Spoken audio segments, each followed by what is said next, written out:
Obviously, if you're going to pursue a mentor who is distant in terms of like through their books or through their podcast, whatever, you don't need permission. You can just go for the content, right?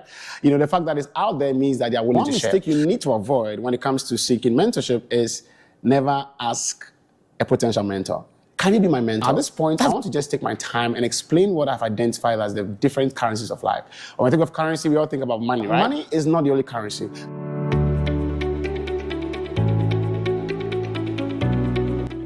Hi there, welcome back to this channel. My name is Alex Sasu, and I'm a certified life coach. If you're new here, this channel, Sayinspires, is all about sharing goal-setting tips, relationship advice, and some in-betweens, all from a Christian perspective. Now, we have been doing a series on mentorship for a while now, and this is part 6 or episode 6 of the mentorship series. One of the questions I've been asked a lot by clients and by other young people that I've encountered is, how can I get a mentor? Help me find a mentor, like help me, give me a name to call. You know what I mean? But I always say that, look, all of us, I believe, are connected and planted at places where we have every resource we need around us, including the mentors that we need in our life. I'm very, very confident about that. Now, one of the things I always say is that when it comes to looking for a mentor, never ask a potential mentor, can you be my mentor?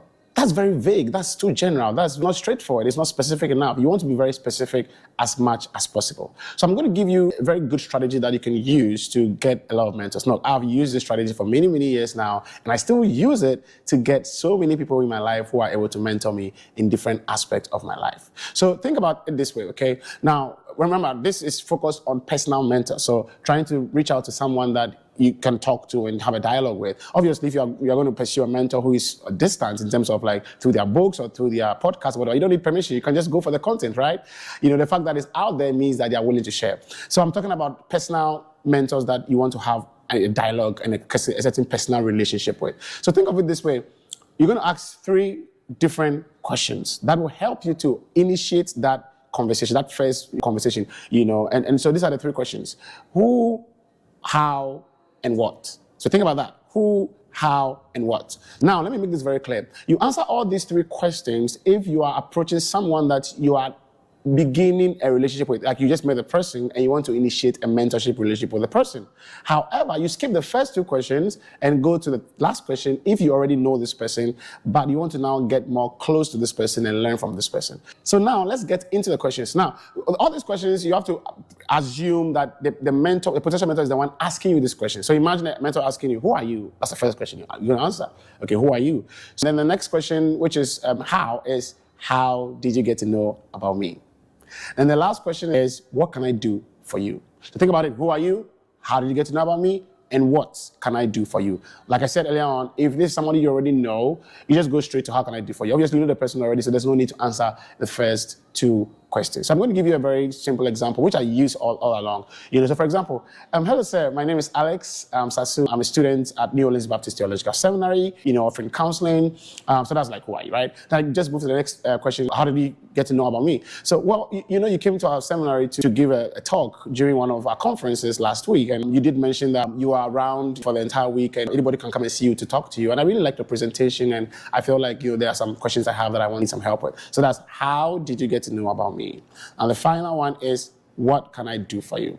Now, at this point, I want to just take my time and explain what I've identified as the different currencies of life. When we think of currency, we all think about money, right? Right, it's definitely currency. And we know when you look at the history of currency, we've metamorphosized from barter system to now even to crypto. So now money is not the only currency. I've read a couple of books on that, and one of the books I can recommend is by Moses B. Arthur, called The 7 Universal Currencies, I think. You know, I'll link it to the description below. So now I've just summarized everything into 4. I think it's simplified that way for me. So the first one obviously is money. Now we have knowledge, it's also a currency. We have relationships, and then we have time. Now time is the most important one because, I mean, if you don't have time, you can't do anything, right? Time is life, obviously. So now when you are approaching this potential mentor and you are going to answer the last question, which is, what can I do for you? Don't go asking for money. All you're going to ask for is knowledge and time. Obviously, you want the relationship. That's what you want. Because that relationship, as you build it and you build it well, can open a lot of doors for you. Trust me. There's so many doors that have been opened to me or for me just because of the kind of people that I knew through mentorship and through friendship. So that's what you're looking for. However, from the beginning, you are going to ask for their time and their knowledge. Okay, so let's go back to the example I gave. So then I go back and say, hey, so I heard you talk about, say, marriage, and I'm just excited about how you've been married for the past maybe 40 years. That's just impressive. And I have a few questions about marriage that I want to ask you. And I was wondering if you can make 30 minutes of your time so we can talk about it. Now, guess what?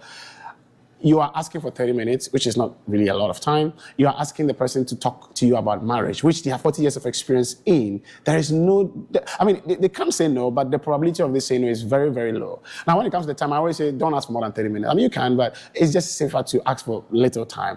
And then when that happens, you realize that, I mean, from my experience, every time a mentor has said yes to my 30 minutes, they almost always give me more than that. I'll just share with one example. I mean, there's this mentor I currently have now. I met him, actually in my seminary, and I used to work in the cafeteria. So he came to eat, and through another, professor of mine who came to the cafeteria to eat, said, hey, man, Alex, meet this wonderful man. He's a therapist, he's a couples therapist. And this professor knew that I'm also studying to become a couples therapist. So he said he has 30 years of experience in practicing. And so, hey, have a conversation. I had a conversation with him, all of the things. Then towards the end, I got his contact. I sent him a message. I appreciated him.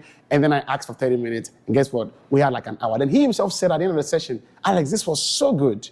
Can we do this again like next month? And he was now pursuing me. I have so many of such stories because I use this simple but powerful strategy. Who, how, and what. Okay, so maybe make sure you're asking for their time and their knowledge, a knowledge area that they are very good at, and then they can be able to give you that time. Now, you can meet them over Zoom or in person, doesn't matter, as long as you're able to get them in that session. Now, in the next video, I'm going to talk about how should your attitude look like when you have that first session with this potential mentor. So stay tuned for that. Don't miss any of that. And I'll see you in the next one. Don't forget to share this video. Don't forget to like it. If you like it, don't forget to comment or ask any question in there. If you have any question on mentorship that I've not addressed yet, please ask that. I have about 2 or 3 more episodes to go. And then I'll see you in the next one. God bless you. What a joy.